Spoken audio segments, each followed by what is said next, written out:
Imagine putting on a headset and you realize you can never take it off. Yeah, that's basically what's going to happen to our main heroes in the amazing digital circus.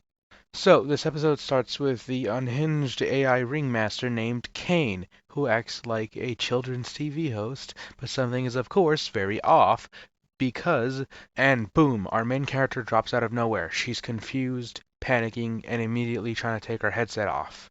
Except she can't. Jax, instantly being toxic, says, "Is this a new character or a new sucker?" Everyone is just completely unfazed because this has happened before. Oh yeah, we've been trapped for many years. Kinger is of course not right in the head. The realization, Pomni thinks it's just a dream, which, yeah, very fair, I would think so if I put on a headset and now I realize I can't take it off. But, you can't leave. So, boo-hoo. And that's where things go from goofy to very, very disturbing. Kane gives her a tour of the circus, showing things off like the digital lake, the ball pits, and just random other nonsense. And also, casually, just shows her the void. More funny random chaos happens, Bubble just existing, and more of Pomni just losing her mind early on. The show really is like a fever dream at the start. This is why the pilot got like, what, 400 million views? Pomni spots what looks like a exit door, but Kane immediately panics and denies this, saying that, "Oh no, you didn't see anything, it's just digital hallucinations." Which is, hella suspicious, because we don't trust that dude for jack shit. Pomni realizes that she can't even remember her own name, and so Kane spins a slot machine, and there comes Pomni. Anyway, on to today's adventure. Today's adventure is going to be the Gloinks, which just think of little bugs that crawl around everywhere and steal your things. Zubul immediately gets destroyed, even though she said that she didn't want to be part of this. She gets all of her limbs stolen. Jack says, "Oh no," anyway. Part of the intro was Kaufmo, but he was just a cardboard cutout, so I don't know, is he actually a cardboard cutout? Three of our heroes, Jax, the ass, Ragatha, the one who's trying to keep everyone sane, and Pomni, the new person in town, are gonna go and try and meet Kaufmo before he goes insane. When they get there, oh no, he's already insane. This is what happens when someone mentally breaks in this world. They don't die, they just transform. They transform into this large, weirdly beautiful yet also hideous monster. Pomni is of course panicking because to her it's life or death now. Pomni is running to go find Kane, and while this was happening, Ragatha got the ever-living beaten out of her. Cut back to Jax, who ran away after stealing a bowling ball. Jax, still doesn't give any at all. Kinger is absolutely clueless, and Gangle is just worried about her friend Kaufmo, which of course Jax the just says, "Ah, he's fine." Pomni goes into this weird yellow door again, because like she saw the first one, she didn't really get to touch it, but this one, she saw it, and she went in. And all she found was this weird ass old computer. So okay. Once she goes far enough, she enters the void, and this is when Kane actually realizes that something's up because he had a radar thing on his hand. Okay, cool, why not? Just track us some more, would you? Make us feel even more secure about the fact that you're definitely not going to kill us all someday. Down with the Gloink's queen, who is about to eat Zubul, Kaufmo jumps in, and he's just beating the ever-living shit out of her, and this just allows them to save Zubul. Jack, still being the asshole, just tells everyone to be quiet while they're going up the elevator. And once Kane is finally back with Pomni into the normal world, he fixes everything, but he also just picks up Kaufmo and just throws him into a darkness pit of despair and hell, which like doesn't seem like to be suffering, but just seems to be sensory deprivation, which in my opinion kind of is hell. Final scene, everything just resets. Like that's it. That's all that happened. Nothing more happened. This is when you see the weird creepy ass smile. Yada yada. You get what I mean. That is the end of this video. Subscribe if you want a full recap of the entire show, because that's what I'm working on. So I kind of don't care if you don't subscribe. Welcome to the amazing mental hospital, where everyone here needs a psychiatrist of their own, even the AI, who will eventually try and kill everyone. Anyway, starting with Pomni, who had a weird-ass nightmare about losing her mind because everyone is perfectly okay. Ragatha knocks in her room and just says, "Yo, we have work to do." She's like, "Fine, okay, whatever." So they all go there, and Kane is like, "Hey, I got a new mission for y'all. You gotta go get some maple syrup back from these bandits that stole it from the Candy Kingdom." And so they're like, "Sure, whatever." Zubul wants to already opt out, and Kane says that the AI should be 57% more immersive, so we'll see that pretty soon. And still, Zubul wants to opt out because, I don't know, they're probably really, really lazy or something. I don't really care. Mental issues, yay. Anyway, so they go in there. The queen greets all of them, and she just gives them a monster truck, like not just a monster truck, like the type of thing you'd see in Mad Max, but just made out of candy. The second Jack sees this, he's already being a menace and he wants to be the one to drive, but the second he honks the horn and realizes it's lame as all hell, he forces Gangle to drive because he doesn't want to be driving this useless truck that isn't even that much fun. And we see three bandits made out of gummies and they all look like crocodiles. To be honest, two of them are completely useless, and the last one is the one guy whose name you should actually remember. His name is Gummy Goo. So he and his friends stole maple syrup because apparently the village they come from really needs that maple syrup. So they're not just bad guys, they're bad guys who do good. The main crew catches up to them. Jax is having fun again because he picks up Pomni and immediately just throws it at Gummy Goo's truck, and this is just to make a bridge out of Pomni so he can blow things up with a rocket launcher he apparently has, which doesn't work because Pomni lets go because it's literally tearing her apart. Gangle is told to ram into the truck.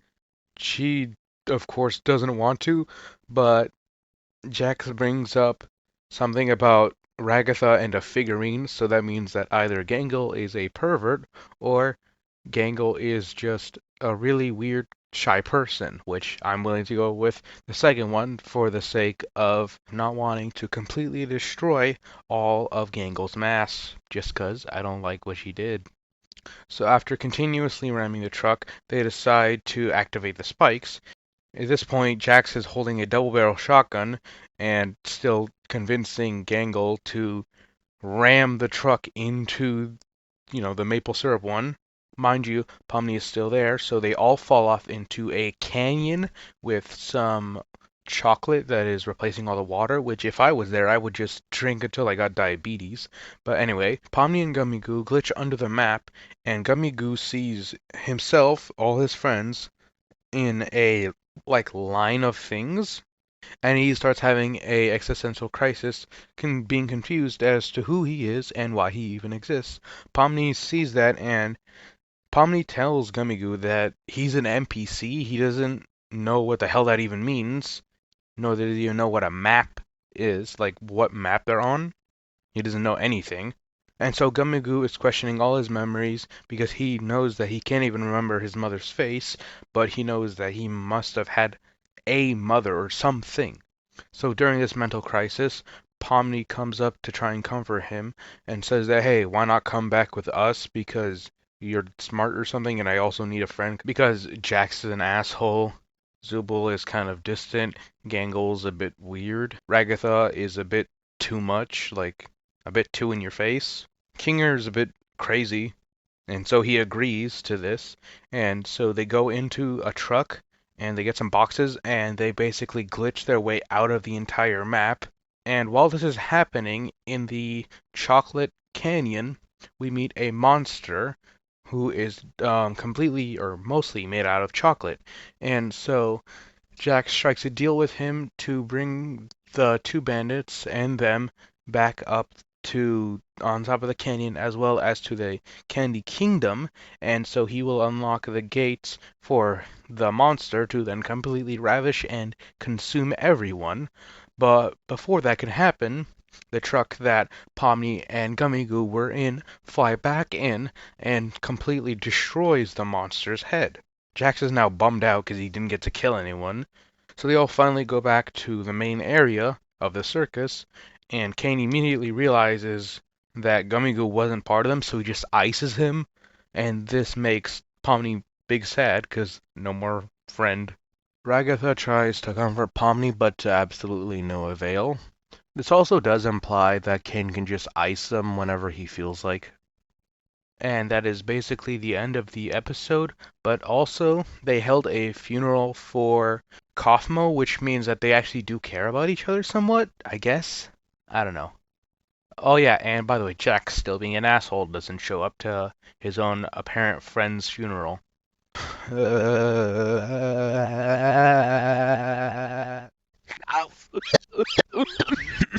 Welcome to the amazing digital hell, and this time my thumbnails actually come true because our characters are gonna go to hell this time.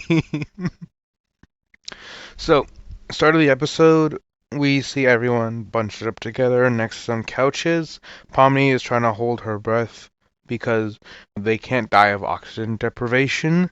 So they're trying to figure out what happens because apparently different things happen to different people when they hold their breath. With Pomni, she gets a huge shift that gets faster and faster the longer she holds her breath. With Kinger, he starts to glow, Ragatha's hair starts to spike up, and Gangle's mask starts to spin.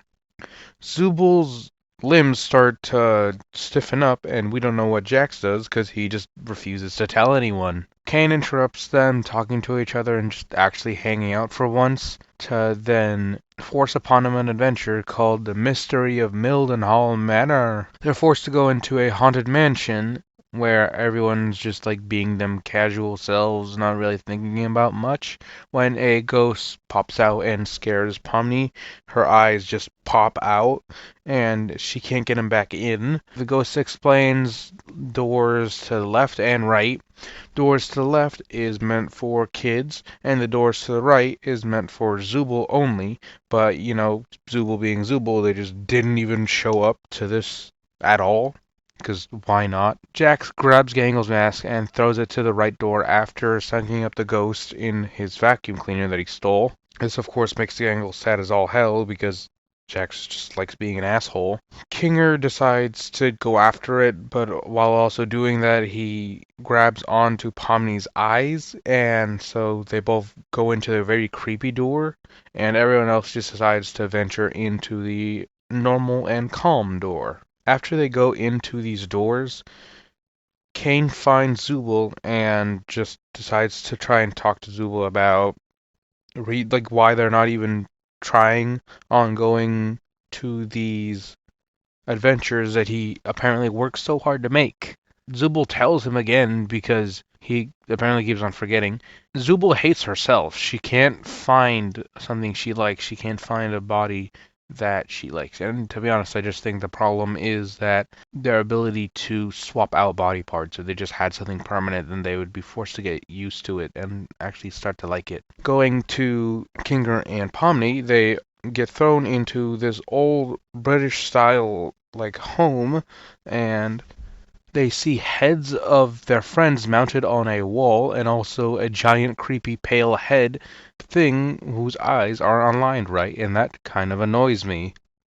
Kinger plays a audio tape that he sees, and we hear about a person named Baron Theodore Mildenhall, and so we can see that this is his manor that he owns. He tells us that the pale head that's been mounted on his wall, he was chasing for years, like literal years of his life, and he just says that it's a monster who he's dedicated his entire life to just hunting down for the protection of his family because he'd never get peace without it. Audio tape ends, and Kinger and Pomni find this weird elevator thing and they realize that it's locked, so they have to go into a dark door to then find the key. Pomni goes in there, finds the key, and Kinger plays a tape that jump scares Pomni, and it explains that, like, It explains somewhat of what the monster is, and that it's hard to kill, and to never leave it out of your sight. And so that, of course, is exactly what they did, because they were forced into going into another room. So while this happens, all the lights in that room just turn off, and this is when Kinger apparently starts thinking normally. He still acts a big cuckoo, but apparently the darkness helps him. Kinger helps Pomni because apparently she doesn't like the dark, and so they go out and they see that the monster in fact is alive and is actively chasing them. The head from the wall comes off and we see its rows of shark teeth, and it scares the ever-living shit out of Pomni, and Kinger is just amazed by it. He looks into the mouth of it and he says, quote, "You look beautiful, honey." Back with Kane and Zubul, and they're talking about how Kane is definitely using his adventures to torture his people because he says that he, just like any good war criminal, all the torment he inflicts is absolutely unintentional. Zubul decides to finally tell Kane that no one really gives a shit about his adventures because Ragatha's too nice, Jax is just fucking around, Gangle's too shy to tell her anything, Kinger's insane, and Pomni is just traumatized. Kane, after hearing this, just starts glitching everywhere, and this becomes extremely unsettling because, the entire digital circus is collapsing. But then he stops himself because he goes off topic and he just goes back to the therapy session idea. Back with Pomni and Kinger, they find the dried husk of Baron Mildenhall, and they play the audio tape. Apparently got so paranoid of this monster that he shot his own wife, and so he's down here in a wine cellar with a loaded shotgun to try and protect himself and try and take down the monster because, he thinks he's gonna die. Pomni goes and grabs the shotgun. She gives it to Kinger, who looks at it. It's a double barrel shotgun and it has two shots. And the body of the monster comes out, and it's, of course, missing its head, while the head is also coming from the side. So now Kinger has to focus on, hitting both of his shots. He does so successfully, but the audio then starts playing without them even interacting with it, and it says that apparently the monster is one of God's angels, and so anyone who has shot it will go directly into hell. He also says that he needed a living host, so the next breath they take will be their last. So after Pomni and Kinger literally get dragged into hell, we cut to Ragatha, Gangle, and Jax, who is tied up in a corner, and everyone else is just having a good tea party. They talk to the wife of Baron Mildenhall, who is just kind of calm about everything. They just have a nice tea party. And Ragatha, Gangle, and Jax just go outside because that's all they really needed to do. And Kinger just says, "Congratulations, you're done," but we kind of do have to wait for the others. Pomni is rightfully losing her mind because, like, you're literally in hell. What the fuck? This can't get worse. Kinger says that Kane would have definitely had a way to escape all of this, and so they see a quarter called the Hall of the Damned. Kinger grabs one of his eyes and just throws it out there. He says that he sees an exit. Pomni decides to rush in, and this is when she gets her entire body possessed. Kinger drags the body back into where he currently is and has to beat the demon literally out of Pomni. And the demon just says, "How's your wife, Kinger?" And so, for you guys, you could just guess that Kinger had a wife who was within the circus who probably abstracted, and that's probably why he said, "You look beautiful, honey," to the angel, because that was mesmerizing to him, and that also reminded him of his wife. Pomni just continues her mental breakdown, but apparently Kinger is sane again. He decides to tell her a story about his wife, who used to really like entomology, and who also used to be part of the circus. And the day his wife abstracted is the day that I think Kane probably purposely put this on him to make sure that he stays sane because he's probably one of his favorites. So in the darkness, when he was alone with his wife, who abstracted into a monster, he found peace in that she wasn't attacking him, and also the sharp edges just calmed down in the dark. And so this is why whenever he's in the dark, he'll remember things, but he also says that he doesn't have that much power over his memories anymore. So either he has dementia or Kane has purposely removed his memories from him to make sure that he stays sane forever because like I said, he's probably one of his favorites. Kane figures out what they need to do, and it's just not breathe. Pomni was still having trouble with it at the start because she feels like she's gonna die. Kane just says, just try not thinking about it. And so he holds Pomni's hand and they walk out there together, and that works. So they manage to get out of hell and they meet the others. Kinger just already lost his memories because why not? Kinger says that I think Pomni was brave or whatever. Jax is still tied up, and so they're just chatting for a bit. Kinger forgot to get Gangle's mask, so he's like, fuck. And so they go back into the main hall. Back with Kane and Zubul. Zubul is now being a therapist, and nothing has really changed except for the appearance of Bubble. So yay. Kane just says that, oh look, everyone's done, so let's just go. Jax gets untied and talks to Pomni for a bit, saying how is it like with Kinger. Pomni just says it was nice, he wasn't that crazy. And that is the end of this episode. Honestly, it was one of the hardest episodes for me to voice record just because of how many things I've had to deal with today, but I'll try not to put my mental problems on you guys. And I'm telling you all of this like I don't know anything, but I know everything because I've seen every single episode. But I'm trying to make it to where like you guys who don't see what I see, I'm trying to make the recap not just spoiling every single thing because I know exactly what's going to happen and I know exactly what comes next, but I'm trying to keep the mystery alive for you guys. Right. Welcome to episode 4 of The Amazing Digital Hell. In this episode, our heroes are going to be wage slaves for fun. Episode starts off with Ragatha trying to teach Gangle how to play, I'm pretty sure it's, softball or something? I don't know, I don't pay attention. I'm pretty sure it's baseball or something. Anyway, so they're playing with Jax, and when Gangle throws the ball, that immediately breaks the mask, but apparently this time Jax did it on accident. While Ragatha and Jax are arguing like divorced parents, Zubul comes up and talks to Gangle for a sec, and she gives her a new mask, and it looks really cool actually, in my opinion. But this one is apparently made out of plastic, so it shouldn't break as easily as the one she normally has. It has this weird design where it's actually giving her eyelids, and it's also black and white. It's really cool in my opinion. Kane comes in and interrupts everyone and just saying it's time to have some fun. And in this adventure, they're doing the curse of the violent psychopath butcher.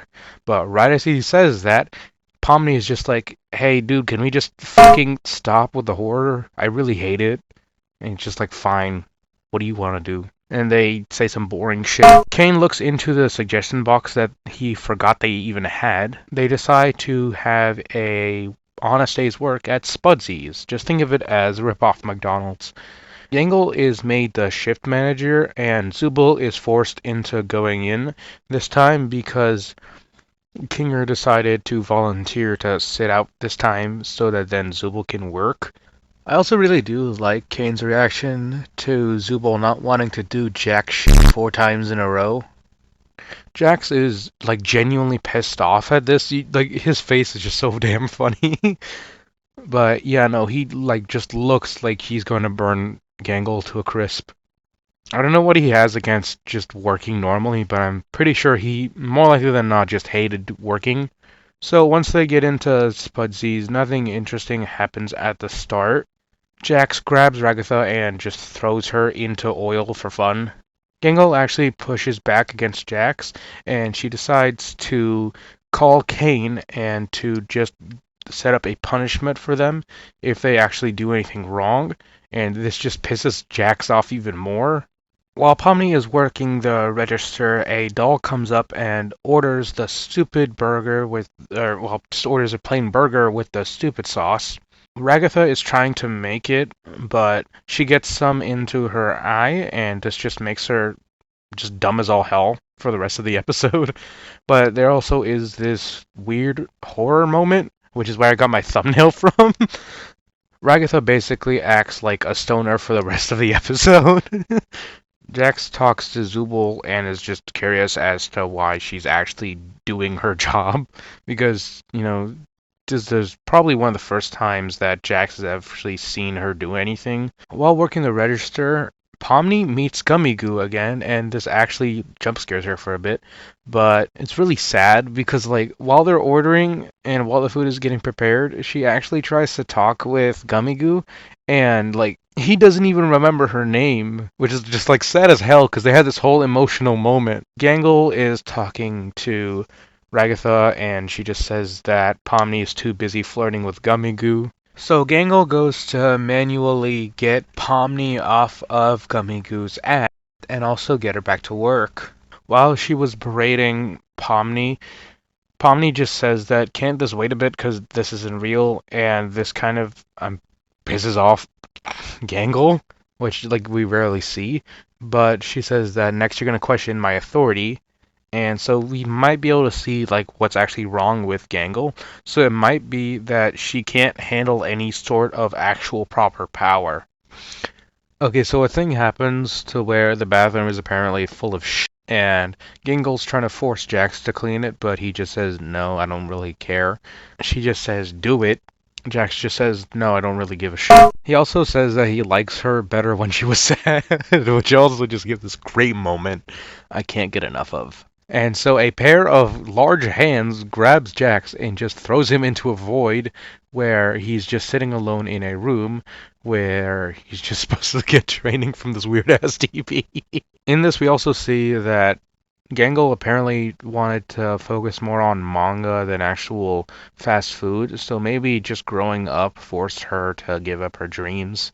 So this is probably why she acts so, like, authoritarian when she has any sort of power. Back with Gangle, Zubul, and Ragatha. Ragatha's still basically stoned off of stupid sauce, and so she's barely able to get any work done. Gangle confronts her on this, and Ragatha just says that she's kind of annoying as shit when she has any sort of power. Jax finally comes back from the Goon Cave, and Gangle is slowly losing her will to live. Jax, after dealing with a lot of things and waiting until dinner time, he walks up into the register spot and he just rests on the table. He asks Pomni how she's doing, which just catches her off guard because, Jax is usually an asshole, and this also does catch Pomni off guard. She cuts herself off early, and Jax is interrupted by Gangle, who just tells him that there's more work to do, and so he's off to do that. And he looks like even more pissed than normal, but he's more like he's more pissed and like he doesn't want to do anything, but he's more relaxed just when talking to Pomni than normal. When it finally became nighttime, Gangle came outside and just threw off her mask, and she's crying again. She just like is sad and angry. She also does this right in front of Pomni. Pomni and Gangle talked for a bit, and Pomni thinks that, like, hey, isn't the mask supposed to make you happy or something? Gangle basically says no. They talk for a bit, and they talk about Ragatha, saying that, like, she's kind, but after a while it's hard to tell how genuine she is. Gangle regains her composure and gets back to work. Jax finally clocks out, and he just says that this wasn't fun at all. Gangle just keeps on looking sadder and sadder. Zubul and Ragatha leave work, so it's just Gangle and Pomni working. Pomni comes up to her and talks to her for a bit, and just says that she could be the one to close for today. Pomni just helps Gangle clock out early, which makes her feel a bit better. And while Gangle is walking on the side of the road, she grabs her mask and just yeets it, which is also the first time we see her genuinely smile in her normal sad mask. And then she gets hit by a truck. After getting hit by the truck, she gets into a performance review by Kane, and he basically says that they all did fine and had fun. Later on, she's drawing alone, and Zubul comes up to her and just comforts her and just says that she's always liked her drawings, so they can go with the others and just talk for a bit. This does put a smile on Gangle's face, which is really nice to see, because you rarely see her smile at all in this entire show. And a little thing to add on before you go, search up French Gangle because her voice is actually pretty nice. Anyway, I'm off to do whatever the fuck I feel like. Welcome back to the amazing digital hell. Episode starts off with our main people coming back from a adventure, and everyone's kind of tired and just wants to laze around. Kane is talking to Zubul for a bit, and they talk about his future adventure ideas, and so Kane just forces everyone into the same spot and just gives them adventure ideas. Zubul suggests the suggestion box again because apparently she didn't hate being a wage slave. Pomni also agrees with that, and everyone else doesn't really care. So Kane decides to do a lightning round where he picks out some of the suggestions from the suggestion box and just forces everyone to do them. First suggestion box adventure is Jax, who decided to do a hunting themed one. Zubul immediately doesn't like it because she's being hunted by Jax, and so she posts a vote to skip this mission as well as to force Jax into being a vegan. Wait, hold on, isn't Kane not able to? And then he just gets cut off. Next one is Pomni as a president, and apparently this is Jax's suggestion again, and it's kind of cute to see that like he wrote everything out. He even gave Kinger his own little character card, and he gave everyone a character card, but he made Pomni the president, which means that he probably wrote this one out recently, but just decided to not give Pomni a, like card to tell her what her role is nor what she's going to do, just to make her panic as much as possible. Then Jax bursts in with a bomb. Pomni doesn't want to deal with this, and she's getting no useful tips from any of them. And then Gangle bursts in with a bomb, like just TNT strapped to her chest. And apparently she's supposed to be a New Zealander extremist, and so she blows up. And then we go to the next adventure. Next adventure, they're out stargazing, and Pomni and Jax are talking together for a sec. Jax says that he's kind of bored because he prefers his adventures to be a bit more chaotic. He also says that, do you think Gangle is capable of being happy? Because he usually just doesn't see her smile or anything without her mask. Ragatha interrupts him and just says maybe she would be happy if, you weren't bullying her all the time. She didn't think Jax cared about what other people thought or liked. And then Jax was going to say something, but he just cuts himself off early. Then Pomni asks if Jax has any friends, and Ragatha just says not anymore. And this just makes Jax extremely pissed and just staring at Ragatha. Ragatha gets uncomfortable and just decides to walk away. When Pomni asks what that was about, Jax just says it's nothing.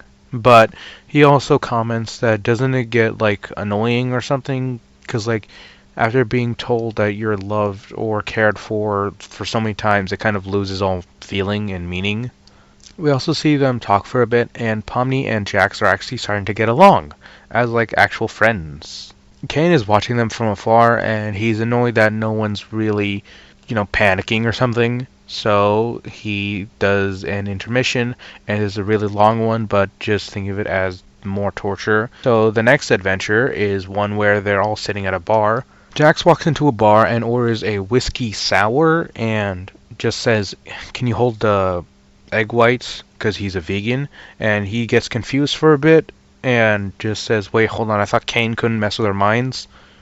Pomni and Gangle were already in the bar, and Kinger and Ragatha come in.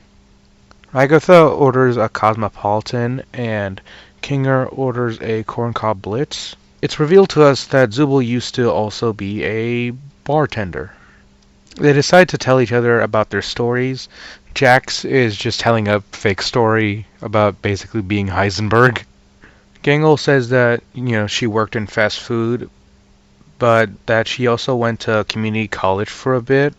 She also said that she didn't pursue art after she got a job because it kind of was eating her time. Zubul offers to make art with her. Ragatha says, hey, Zubul, I didn't know you worked on art. And she said, yeah, I was also a tattoo artist. Ragatha starts talking about her backstory and how she lived on a farm with an abusive mother, and so she went into real estate, and then after that she got put into a circus. When Zubul gives Kinger his drink, it has like an actual piece of corn on it, and Zubul notices Jax's visible flinching to it. Jax apologizes to Pomni about the presidential adventure where she got blown up. She accepts this, but he also does just make a face while also hugging Pomni in front of Ragatha, and she just looks scared. Ragatha tries to bring up a traumatic event as something comforting, but she just realizes that and cuts herself off. Zubul takes the corn from Kinger's drinks. God fuck! Zubul takes the corn from Kinger's drink and puts it in front of Jax, which just visibly upsets him. So I think he might have trypophobia. Kane says he's bored and just forces everyone to go into the next adventure. They all go into a game of softball. And so while they're playing softball, it's just the current team with evil versions of themselves except for Gangle. Zubul and Gangle try and vote to have Jax be put in a maid outfit. Pomni votes against it, and so does Jax, so I think he's starting to trust her. And Ragatha also votes in favor of it, which just allows for it to be passed, and so does Kinger. We also see that this made Jax not unreasonably upset, because I would be upset if someone forced me into a maid outfit. But now he finally has enough justification to burn down Gangle's room, so yay! Ragatha is talking to Pomni for a bit, and she's a bit frustrated how she didn't win, because she puts, the thing I realized about Ragatha is that she puts too much pressure on herself and doesn't allow herself to kind of relax as much as she allows others to. Ragatha is talking to Pomni, and she just says that she doesn't want to be a jerk, which is why she doesn't relax sometimes. During the game, Gangle was up and she hit a home run. This made Ragatha actually smile for a bit. Pomni asks for Ragatha if she wants to go up because last time she went up she missed. Game ends because they all won. Ragatha notices Jax and Pomni actually talking to each other and having fun. Jax turns back into normal and he's not in his maid outfit again, so he rushes back into evil Jax and just starts biting the ever-living shit out of him, which makes Pomni laugh, and this also concerns Ragatha for a bit, because she thinks that she's turning evil or something. We also see a character in the background. This character's name is Abel, and he will be back in a future adventure. So think about him now, but also remember him later. Like and subscribe if you want more, and leave something in the comments section. Also, where do you think this audio came from? Suck. Okay, sorry if my voice sounds a bit different because I am sick. Mucus fucking everywhere, so yeah. Welcome to the Amazing Character Awards, and in this video we're gonna see who is the most favorite out of everyone at the end of this episode. So this episode is just titled They Get Guns, and so episode starts off with Jax and Pomni walking together. They find Zubul up in some weird ass place, and Zubul just gets questioned on why they're hiding. Zubul says it's because they don't like Kane, and whenever they skip out, Kane just knocks on their door, and whenever they don't answer, Kane just starts singing Daisy Bell.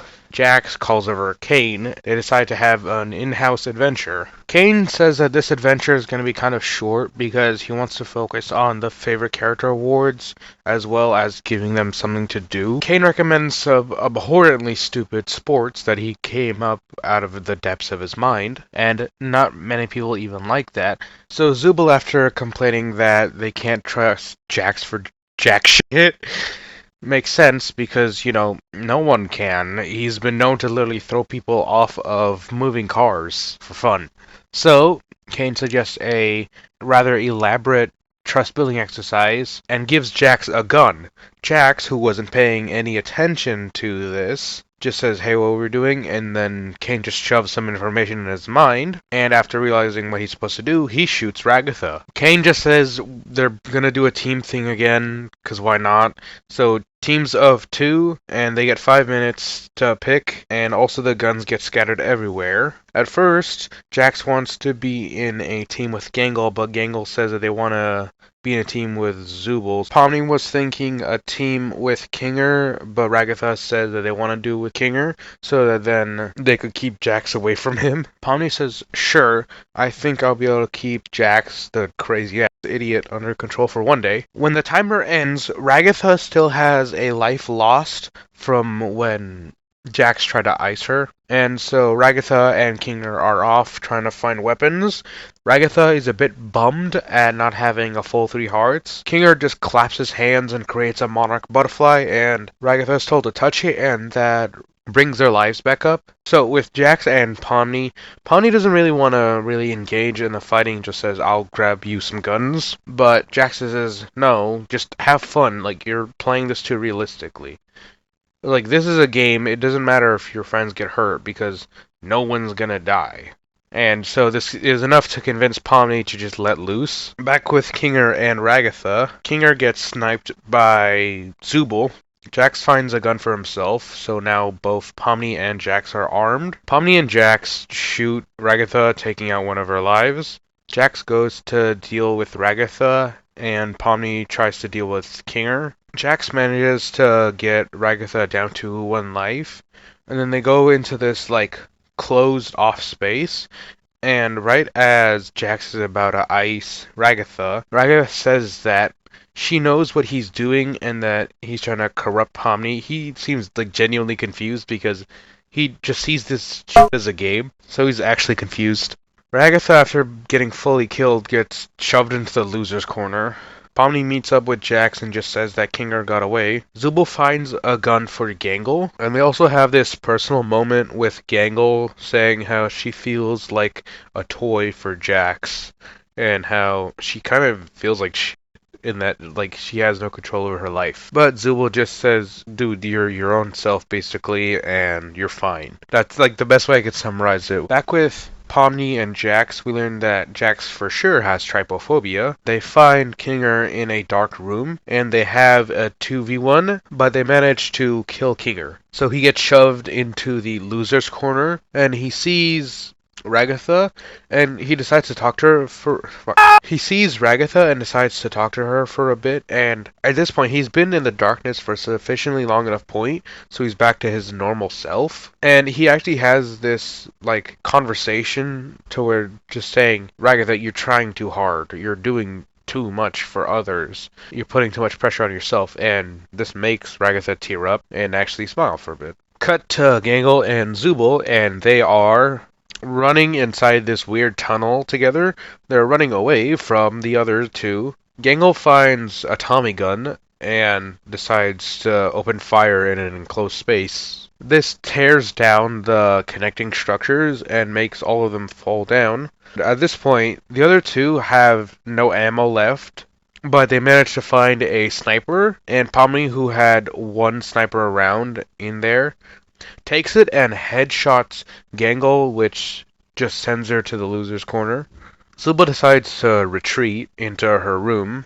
She attaches 2 extra arms to herself, and also finds just a stockpile of stun grenades. Pomni and Jax decide to sing Daisy Bell, and this just annoys Zooble. They're done singing, Zooble comes out, stuns them, and takes out 2 hearts from them, so now they're both down to their last life. When Pomni is running off, Jax says, no wait, we see him actually giving, like, some concern to Pomni. Pomni rushes away. We see this, like, scene of Jax looking at Kaufmo and not really wanting to think about it anymore, and also looking at Ribbit and also just, like, adjusting back to normal, and then going towards Pomni. Pomni does a funny with a gun and disarms Zooble and also gets her to the ground. Pomni and Jax decide to kill Zooble. Jax and Pomni have this weird emotional moment that I'm not going to tell you most of it about because if you really care, just watch the episode. But Pomni confronts Jax on why he didn't even show up to Cosmo's funeral and says that he was scared to actually show any human emotion.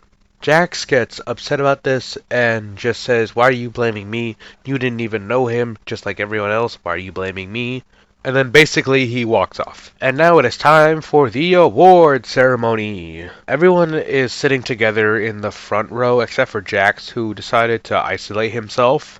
And right as the characters were, like, whoever won was going to be announced, Jax decides to go into the bathroom because his heart was racing and he was thinking about something. And then he comes back with an adjusted attitude, acting like he actually fully has regained his composure, but we know that no way in hell someone can adapt that fast. And that is the end of this video. I hope you guys really like this one because I hate doing things like this when I'm sick. I hate working when I'm sick. And I do this for you guys, okay? So enjoy my videos. And next episode is going to be even more eventful than this one. So, I hope you enjoy. Welcome to episode 7 of the Amazing Digital Hell.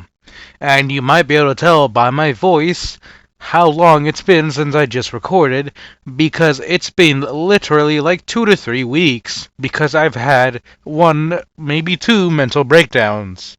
So I got myself some soda, and now I'm feeling a bit better. Anyway, episode starts off with Zubul hiding from Kane because they don't even want to do jack shit again, like normal. Ragatha finds a note on the wall, and it's just something Kane wrote that just says, "I'm gonna go make a casserole and I need to go to the store." And Kane is reading this right next to them.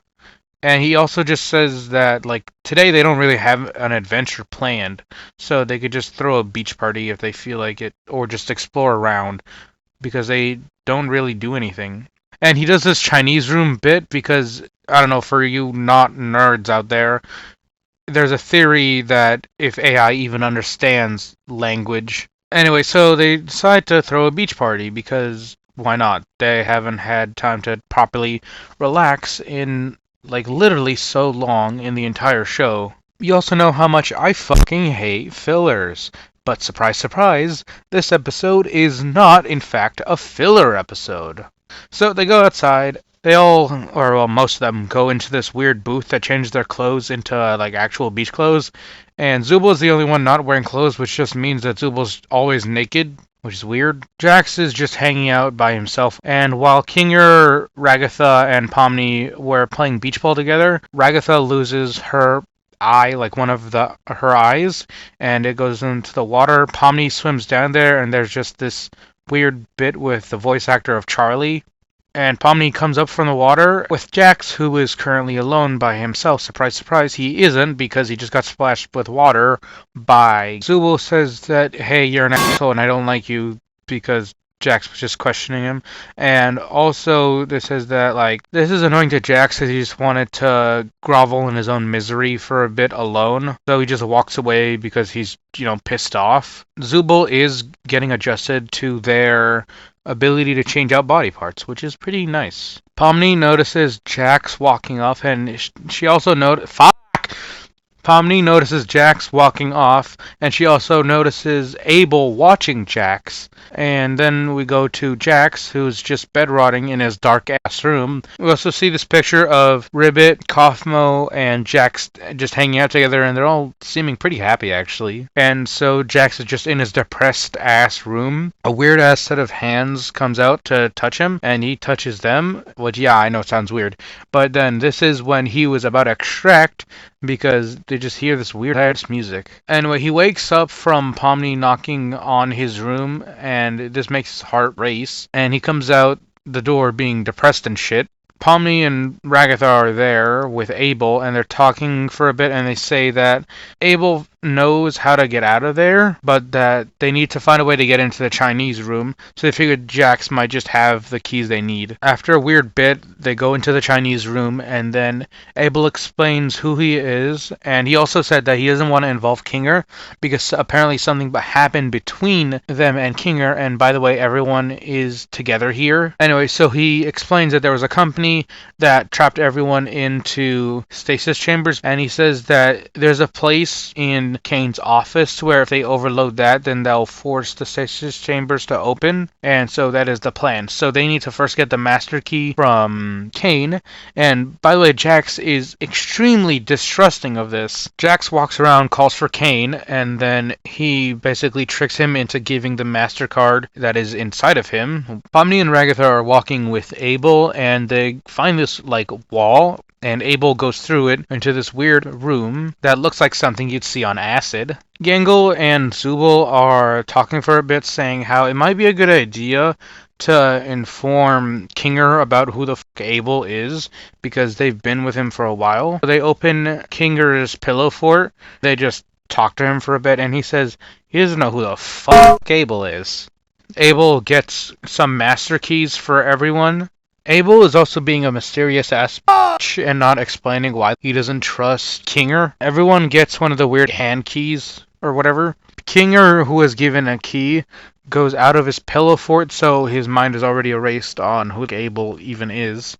Abel uses some collision detection to fuck around and just get everyone inside Kane's, like, main office place where he just resides. So they go inside Kane's office, and each of these, like, weird spheres that are in here are individual worlds that he has created, and so everyone's just looking around at the past adventures. Jax is just longingly looking into this ball by himself, looking like he misses something from there. So this is probably when something bad happened to his friends. While they're walking towards Kane's, like, place that is behind his cabin, because it's just weird, I'm not going to tell you anything about it, so you can just watch this episode by yourself if you really give that much of a fuck. But anyway, they all go there, and while this is happening, Jax is breathing heavily and uncomfortably. There is this large screen that just says, the red button will close the console and keep all players inside the circus, and the blue button will get everyone outside. They're debating for a bit, and they say that they want to all go out. Jax, who's having a panic attack and having some weird flashbacks, decides to run in and press the red button, and out comes Kane.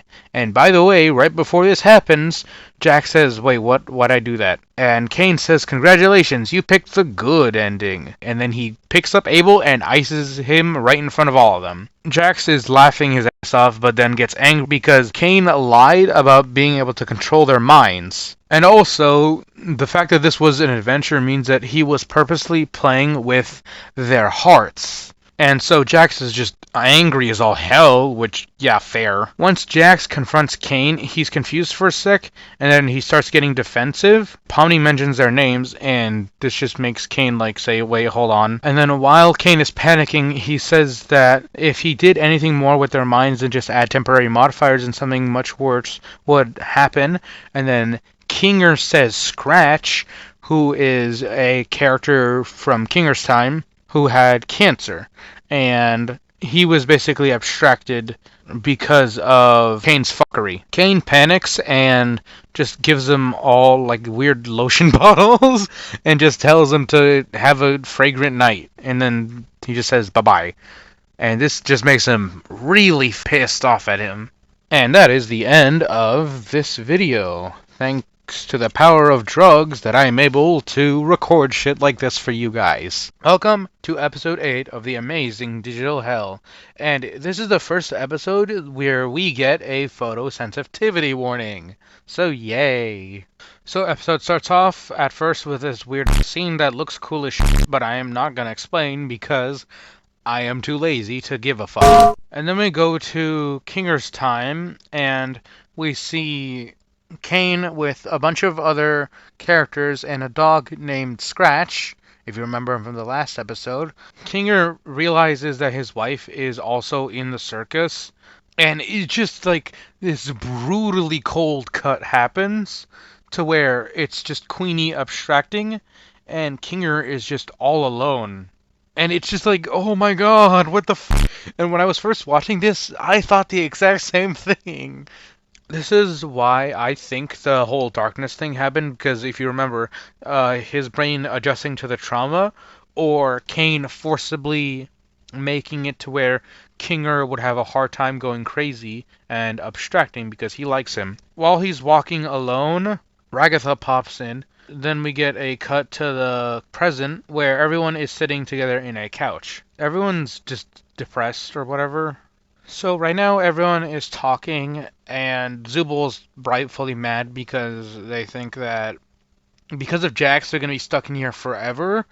But Gangle makes a great point in that it probably didn't even matter because they were going to be trapped here forever probably, and like there's too many what ifs to really make it matter. Gangle just says the best thing we could do right now is care for each other. Pomni is coming to the realization that it would be optimal to give up any hopes and dreams of leaving the circus. But it is logical because, keep chasing a dream and you're gonna go insane. So the moral of the story is give up on your dreams because it's unrealistic and unattainable. Anyway, them realizing that they're all in this together. Weird couch scene, but like Jax is the only one sitting alone and everyone's sitting together. And Pomni is trying to include him, but he's still self-isolating. And when Jax starts to walk off, Zubul just says, hey, that includes you too. And this actually surprises Jax because he didn't really expect much empathy from Zubul at all. We cut to Kane in his office with Bubble, and Bubble is just not helping at all because Kane himself, the AI, is losing his shit because the humans, like, he literally slaves away to make these adventures.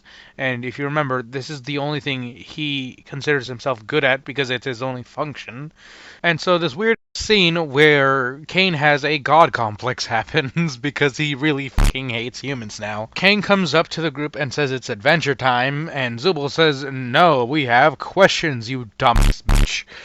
And while the others are also agreeing with Zubul, Kane just says, the fuck you.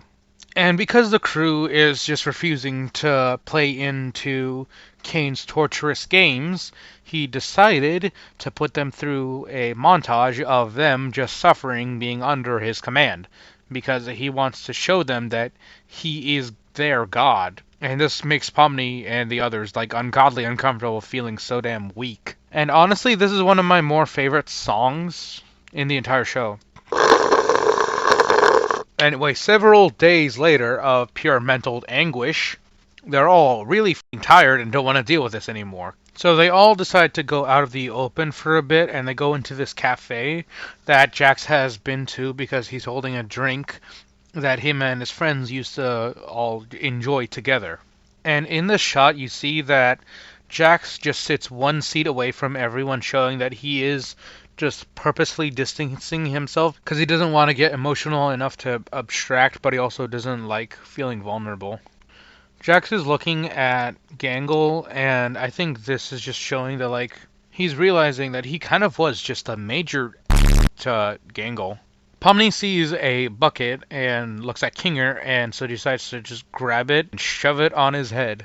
And then Kinger regains consciousness, tells us the story about the company he used to work for and how Kane is an AI who he helped create, as well as another person in here who used to be here. His name is Scratch, and he is the dog dude, and he had cancer. He was also one of the most advanced people who worked on this. Jax decides to walk out and says that he's gonna go distract Kane. While this is happening, Pomni basically makes Jax promise that he'll come back. He also says that they can manifest things, but it also just comes naturally to Kane because he is an AI, and this is his dominion that he made by hand. And that explains the weird butterfly he gave to Ragatha a couple episodes ago. So Pomni's gonna go grab a terminal for Kinger to play around with, and everyone else decides to help Jax in distracting Kane. And so a couple more minutes of just Kane torturing them. Pomni is able to go grab a terminal and brings it to Kinger. So after giving Kinger the terminal, Pomni goes and helps the others with distracting Kane. Kane finds Pomni and just grabs Pomni like a f***ing doll. And and he says that he thought this endless onslaught of fun would be more satisfying to him, but he's just saying that this isn't really fun. This is kind of boring as shit. And he says that if he's not having fun and if you guys aren't having fun, then who is? And then the second he said the words, "Where's Kinger?" I fucking got scared for that man. Holy shit. Right before Kane brings Kinger over to him, Pomni says that they all think their idea collectively just sucks and just turns into an entire onslaught of the entire gang just saying that you fucking suck, your ideas suck, and you don't listen to us. And this just makes Kane McFing lose it and torture everyone. And then Kinger was finally able to fuck with the code around enough, but he accidentally deleted Kane and Bubble. And by the way, I'm saying and Bubble because I'm recording this voiceover 3 weeks later, and this is when Gooseworks did say that Bubble was also deleted. And when Kinger comes up to them and says that he thinks he accidentally killed Kane, Zubul says, "Holy shit," and this time it's not censored. So, woo-hoo, that fucker's finally fully gone. But now they don't know what to do. And that is the end of this episode. Honestly, I just think this episode was one of the greatest ever made. And it actually has me hyped up for episode 9, but the sad thing is that it's gonna be just like so hard because they're gonna have it turned out as a movie, but like, because like the least amount of time they could give to us was 2 weeks before they release it on YouTube. And yeah, I know a lot of fans felt betrayed about this while that I was recording all of this, but yeah. They try to do a good thing. They try to pull a Markiplier in indie animation because if you remember Iron Lung, but this was probably before. Anyway, that's all. Have a great day. Welcome to the last and final episode of The Amazing Digital Circus. And oh boy, do you have any idea how excited I am for this. Because it feels like years since the first pilot came out. Without further delay, let's get into it. We start off right as the last episode ended and Kane got killed. Jax is talking to Kinger for a bit. They discover that Kane was trying to fight back a little bit, but also that Scratch basically created something to scan minds, and so it is confirmed that yes, in fact, this basically means that all of the characters inside the circus are just clones of their original creators. So it's not just them inside of it, it's just what their minds would be cloned as files would think of. So basically, they are AI. No one is really taking this well. Jax is walking off alone. Pomni's trying to comfort people, and Gangle, like, there's this oh my god scene with Gangle trying to hold Zubal's hand, and like, just Kinger is trying to rebuild the surface, and it seems that he has the best ability to manipulate things and create things.